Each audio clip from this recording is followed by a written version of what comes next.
Hi, hello, and welcome to another edition of Executives Corner. This time with an interesting topic, not only for HR, but as well to all senior managers out there. So, why do we talk about human capital due diligence? Why does it concern the whole organization, the whole management, and not only HR? Though aligning different values, different cultures, management styles, and workplace structures is a responsibility of HR.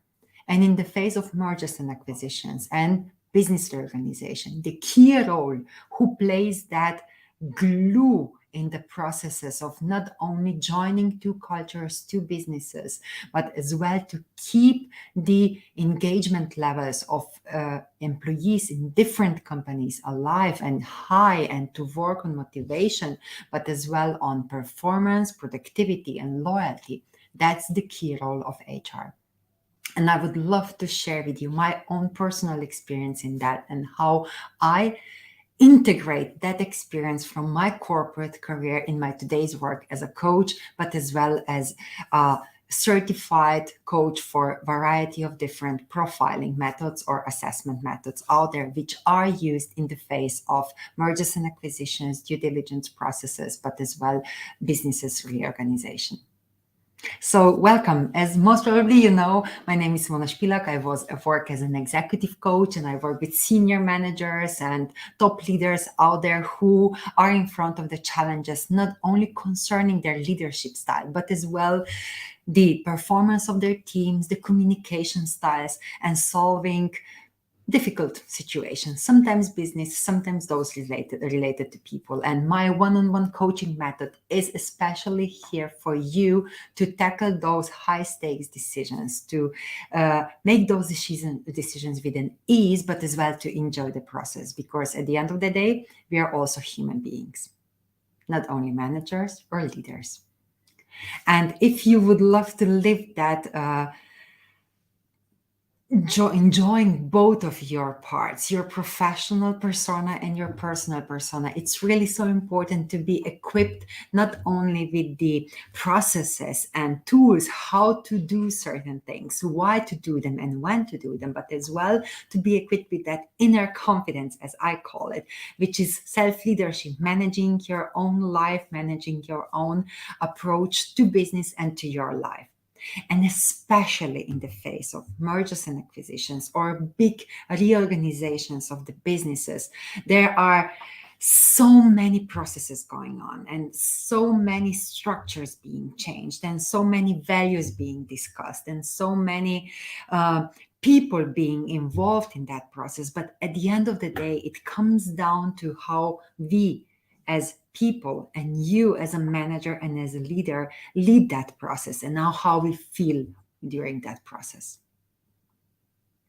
And if I go back to the simple approach to due diligence, we know that there are three key principles of due diligence. And the first one is to identify and assess the situation, the key points, identify the culture, which two companies might have, which absolutely most probably are different in the phases of M&As, and to identify the organizational structure, identify the performance levels, identify as well the management styles which exist. And as soon as we do that, identify and assess, then we go into the phase of preventing, but as well mitigating specific risks. There might be situations which will be completely outstanding, sometimes very, very difficult in the face of not only trying to align the management styles, but as well to join two cultures, to bond values into different cultures. And after we do that, then of course there is a phase of accountability.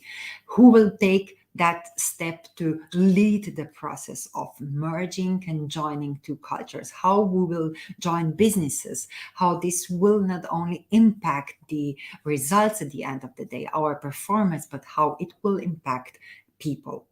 At the end of the day, the aim of human resources due diligence is to keep key employees in the organization, to keep key talent in the organization after the whole process of M&As or business reorganization is done. And how to do that? It's a sole responsibility of HR to lead the processes, but the responsibility of the whole management to be involved, to actively participate in it, and to be an added value in that process. And above everything, what I feel so important is to understand that HR ensures the smooth business operations in the face of mergers and acquisitions and also after post-merger integration. My personal experience in that is, I would say it's quite contents because in my corporate career, I went through minimum 5 different geographical reorganizations, 3 different strategic reorganizations of the businesses on the really big regional level. And we all know that Adriatics and Balkans, those are markets which are small but very, very complex. And working on the regional restructuring of that business sometimes was so hard, and it simply what we couldn't do is just to copy paste and implement the global corporate strategy and to put it on our region and just go through with the due diligence process and the implementation of a new strategy, of a new approach, of a new organizational structure. And it required not only a vast planning but as well very transparent communication, and at the end of the day also very, very diligent post-merger operation. And to me, thinking about the human capital due diligence, it really does not relate only to the general HR, to the agreements and contracts, and to the HR policies, which of course are part of the due diligence process. To me, that big focus in the due diligence process should be on benefits which are there for one on the other group of the employees and how to join those. A huge focus on how we join cultures and how we live the same values. First of all, of course, to identify what those joint values should be. And then, of course, to agree on the management style and workplace structures. And all of that relates not only to the compliance of the whole process, but as well to the integration of how we integrate identified and defined, and how we mitigate risks through over that process. So talking about the whole process, I believe that keeping like key employees and key talents in the organization does not only relate how you set the policies and how you set the approach of every single merger and acquisition or business reorganization, but it comes down to the fact how this is implemented and then integrated. Based on my own experience, the biggest challenge always was not identifying the opportunity and to agree on the mergers and acquisitions or to a reorganization, either in the strategy or in the region. It came down a lot to it how we actually done the job, how we've done everything what was agreed, what was strategically relevant, strategically important, how we integrated that in our everyday work. How we as a leader and me as a manager as well, how I was able not only to implement the new structure, the new workplace structure, the new performance approach, the new management style, but how we are able to integrate people's ways of working, their values, and how we were able to merge the cultures. And based on that, a lot comes down to not, I wouldn't say assessment, but to profiling people. And if we profile the whole organization in such phases, it might be a very difficult, sometimes also a one-way approach. But at the end of the day, it will help us identify the risks. It will help us to identify the opportunities in our human capital, in our key employees. But based on that, but before that, I believe that it's really, really crucial for organization as well to know what are the key positions of those joint cultures, joint businesses, joint companies, or just the key positions for a new organization which you are established.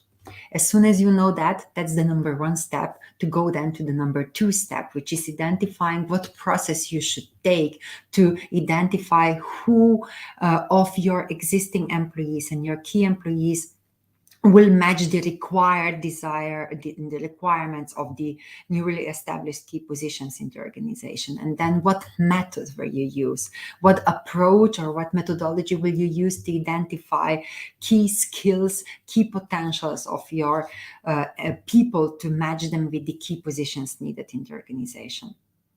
And it doesn't come down only to the profiling methodology. It comes down to the fact of being really strategic and to understand the whole process of that human capital due diligence, which relates to the policies, to the structures, to the approach, to the contracts, to the whole compensation and benefits approach, to the compliance, but as well to the fact how we establish and how we create a new hiring process. Because mergers or reorganizations always lead to the phase when we not only identify key positions, but that we also might go for hiring people for those positions. And sometimes it requires, based on values, based on new cultures, a completely new hiring process, either an internal one or external one. Executive search agencies can be a great help for the external search, but for your internal hiring processes, you might use a variety of different profiling or assessment methodologies.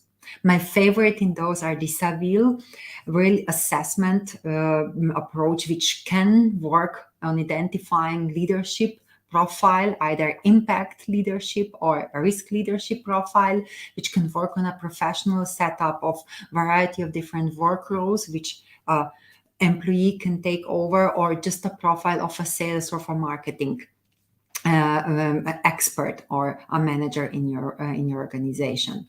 But on the other hand, there is also a different profiling methodology, which is more personal and more personality structure related, and it's called process communication model.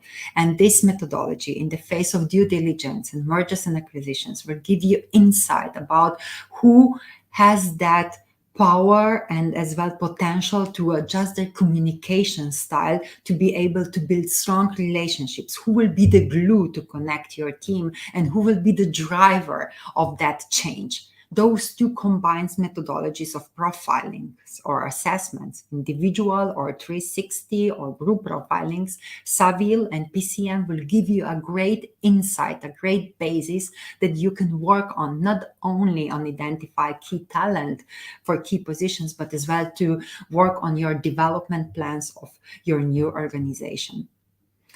It might feel a lot, but at the end of the day, having a methodology and approach which kind of fits the due diligence approach, that you have that stable, compliant result built on which you as an HR, but as well as a senior manager, can make decisions, and which will help you drive the organizational performance, the organizational cultures and values, and which will help you identify the needed leadership and management styles to make that merger happen, to make the joining or reorganizing the business being successful. That's something what's a great basis for it. And then you work on your people's communication, your people's management and leadership styles to get the thing moving. Not only to start implementing the joint new processes and new organization and new structure, but as well to integrate those processes which are so relevant, either a new hiring process, new onboarding process,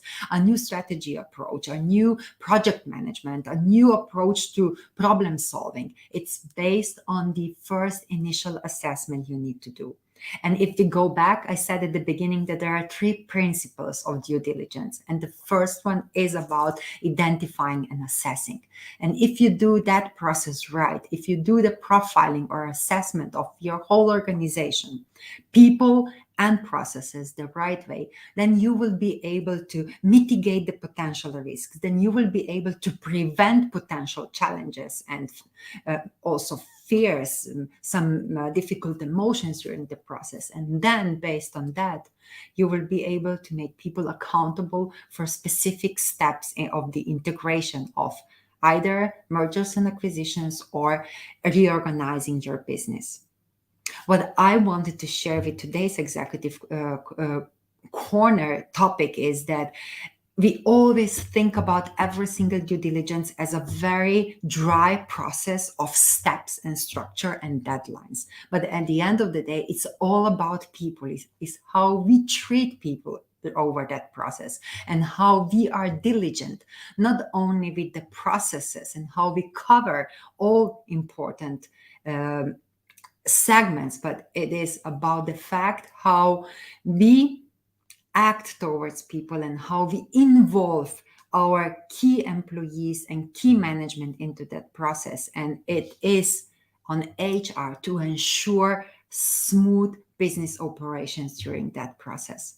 So don't focus only on agreements and processes and compliance and perfect models of compensation and benefits. Focus as well on what you will do post-merger. What will be the post-merger operations and steps, how you will implement new ways of people living together, new ways of how to hire new talent, and how you will work on the engagement levels of people who stayed in both companies, and how you will manage that feeling of those who left but still kept kind of a sense of fear in the employees who stayed in the organization. So, in general, what my advice and opinion about the human resources due diligence is that human resources is driving the human capital due diligence, but they are enabling the smooth process, but it's a responsibility of the management how the process is done.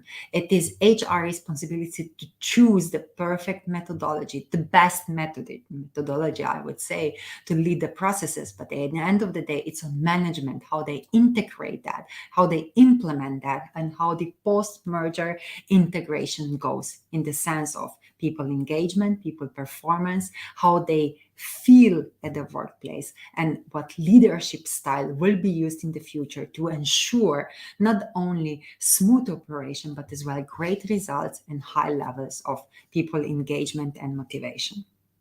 If you would love to learn more what tools we use as we conduct merger and acquisitions due diligence process, and what tools and methodologies do I prefer in the process of assessing key talents, key positions, and identifying key talents, but as well how to assess variety of different skills and competences, then do reach out. You can either send me an email or a message. You know how to reach me.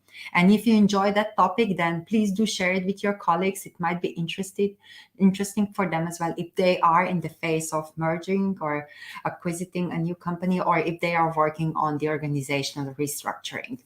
We've done a lot of projects about reorganizing businesses, a lot of projects of profiling teams, individuals, either with individual profiling or 360 profiling. And at the end of the day, we helped HR and management to gain the crucial and most important information to be able to make decisions based on that. And that's something what we call responsible management. And that's something what can ensure you not only to assess and mitigate the risk, but as well to make people accountable for the post-merger or post-restructuring integration processes and operation. Thank you so much for being here with me today. If you have any questions, do reach out with me. If you have any comment and you would love to do it in privately, you can send me a direct message. But otherwise, you'll see me here, same place, same time, next Monday, 6 p.m. CET time, with another topic of Executives Corner, focused on leadership, but as well on senior managers' challenges and top leaders' challenges in the corporate world. Thanks a lot for being here with me. I love seeing you here, and I love getting your comments. So if you would love to change something, if you have an idea what I would cover, or if you have an idea what you would love me to talk about, then write it here down in the comments, and I'll cover that in my next Executives Corner. Thanks a lot for being here with me. I wish you a wonderful morning, wonderful day, or a wonderful evening, wherever you're watching us from, and I'll see you next Monday. Bye-bye.